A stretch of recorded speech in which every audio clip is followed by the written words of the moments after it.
Welcome to the Church of the Promise.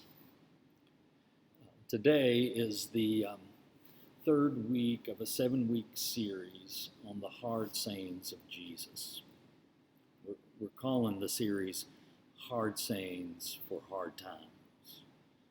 And Lord knows that we're living through some difficult times.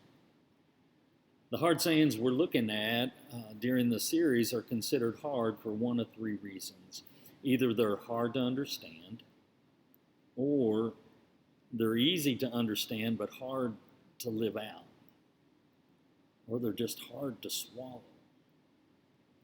Not because it's hard to believe Jesus said it, but it's hard to swallow because some of the things Jesus says in one setting seem to contradict things he says in another place.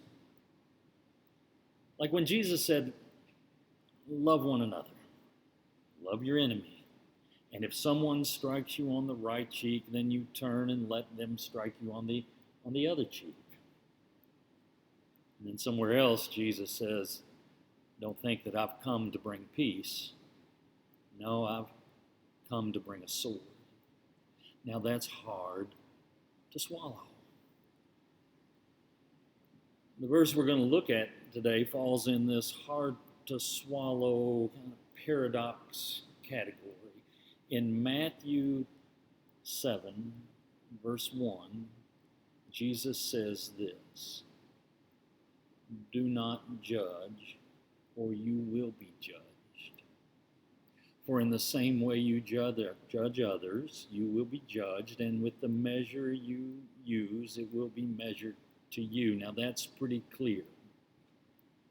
Not hard to understand, maybe hard to live out. We're not supposed to judge one another. I think most of us do it, but we're not supposed to. Right after Jesus says this, he adds these words: do not give dogs what is sacred. Do not throw your pearls before pigs. If you do, they will trample them under their feet and then turn and tear you to pieces. It's a paradox. Jesus says first, don't judge or you'll be judged. And then he says, don't throw your gifts before dogs and pigs. Discerning if someone falls into the dog or pig category seems like a judgment call to me. These two truths of Jesus that Matthew places back to back in his gospel are a paradox. Two truths that seem to contradict one another. First truth: don't judge, don't condemn. If you do, you'll be judged. Second truth: discern and observe the words and ways of other people and make judgments on how you live in relationship with them. It's a paradox. Don't judge, but make sure you judge. Don't condemn, but make sure you discern. You know, God has placed us in a world filled with paradox, where competing and contradictory truths are an ever-present part of life. You know, when I was young, I used to believe that faith meant being certain about the mysteries of God. After years of following Jesus, now I marvel at mystery, and I try to remain faithful in a life filled with uncertainty and paradox. We live in a world of paradox, a world of both and, not either or. Parker Palmer, in his book On the Brink of Everything, says it's important to look at life not only through the logical lens of either or, but also through the paradoxical lens of both and. He goes on to quote a Nobel Prize-winning physicist, Niels Bohr, who said the opposite of a correct statement is a false statement. But the opposite of a profound truth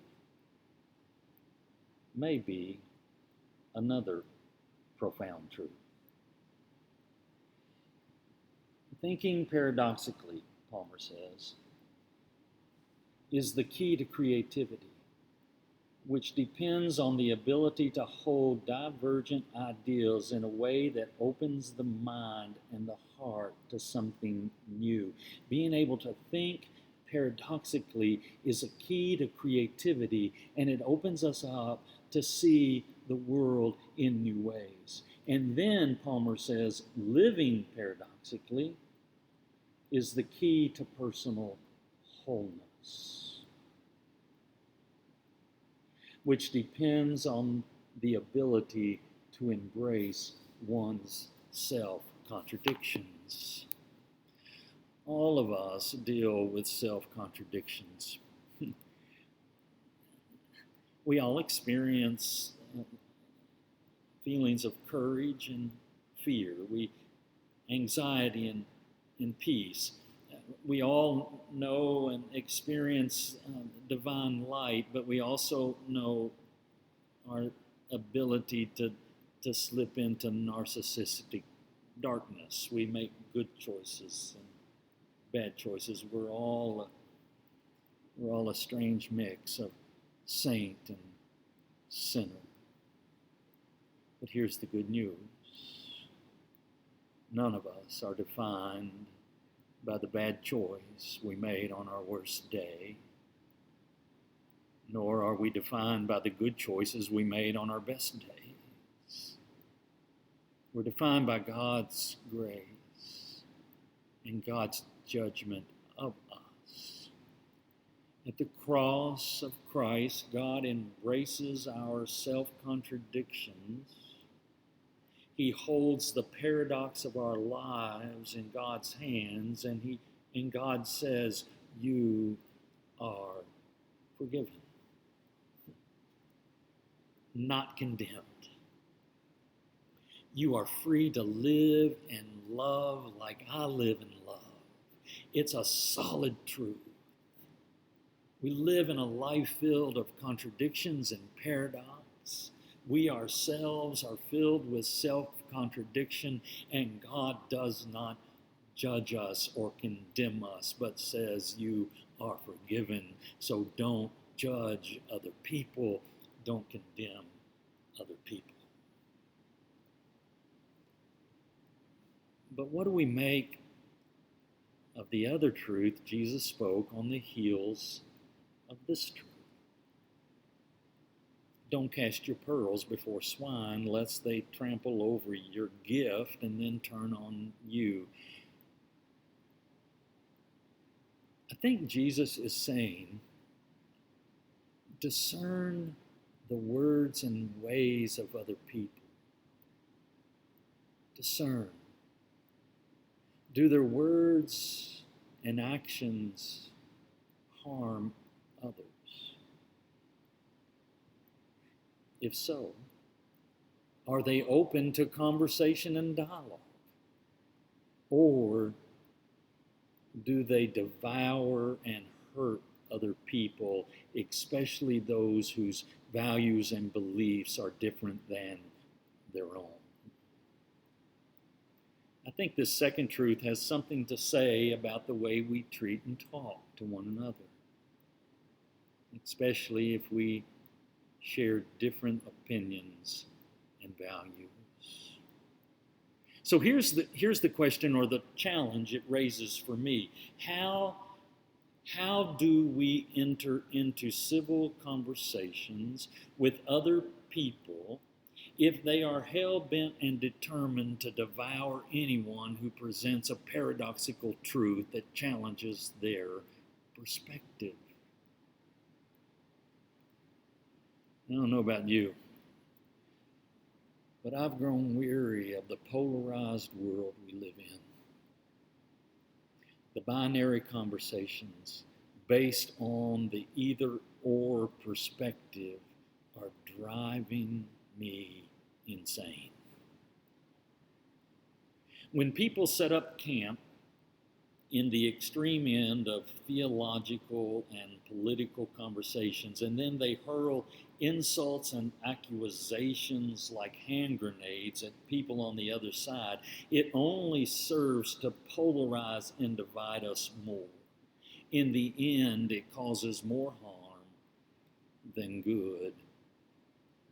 And when those insults and accusations come from the spiritually correct who claim to represent God, their words are even more divisive and harmful. How then do we discern and enter into civil conversations without judging one another? There are critical issues. There are policies and belief systems that are in place that are hurting multitudes of people. How do we discuss urgent social justice issues without trampling over and turning on one another? I have 6 quick suggestions that might help us have civil conversations across political and theological divides. 6 thoughts. First, before you enter the conversation, be willing to do some honest self-examination. Between these 2 statements that Jesus makes in Matthew, don't judge, and judge, discern. He has this story that he tells, and it's about a speck and a log in your eye. He says, before you try to get the speck out of your brother's or sister's eye, make sure you get the log out of your own eye first. Self-examination will help us from being hypercritical of others. Second, acknowledge common ground. Parker Palmer says we all breathe the same air, we use the same roads and bridges, we depend on the same institutions, and we must find ways to live in harmony for the sake of our children and our grandchildren. Acknowledging these common interests should bring us closer together rather than pushing us further apart. Self-examination. Finding common ground. And third, be willing to enter the conversation with a genuine level of humility. One way to check your level of humility is to simply ask yourself this question: am I willing to admit to myself that I might be wrong? That my perspective may not be 100% accurate. I might have some things right, but maybe I have some things wrong. Am I willing and open to learn from others and try to see things from their perspective? Fourth, affirm the dignity of the person you're talking to. Simply put, don't call other people names. Don't use hate language or make demeaning comments. Don't say hateful things to their face. Don't say hateful things behind their back. And don't use hateful words when you're posting your thoughts on Facebook. Affirm the dignity of people who think differently, vote differently, live differently than you. The 5th point, listen. Learn to listen. Really listen to hear and be open to learn from other people. And then finally, be willing to share your perspective of the truth. This is important. Be willing to share your perspective. especially if your perspective challenges a position held by others that is causing harm to people. Your voice and your perspective needs to be heard. Don't let bullies run over your voice. So here's the hard saying for today. It's a paradox. Don't judge others, but discern the words and ways of people, and be willing to share your gifts with others in ways that are heard and helpful. Yeah. That's all I've got. If you disagree with my thoughts, don't judge me. Don't talk bad about me. Instead, let's embrace the paradox of life and talk about it.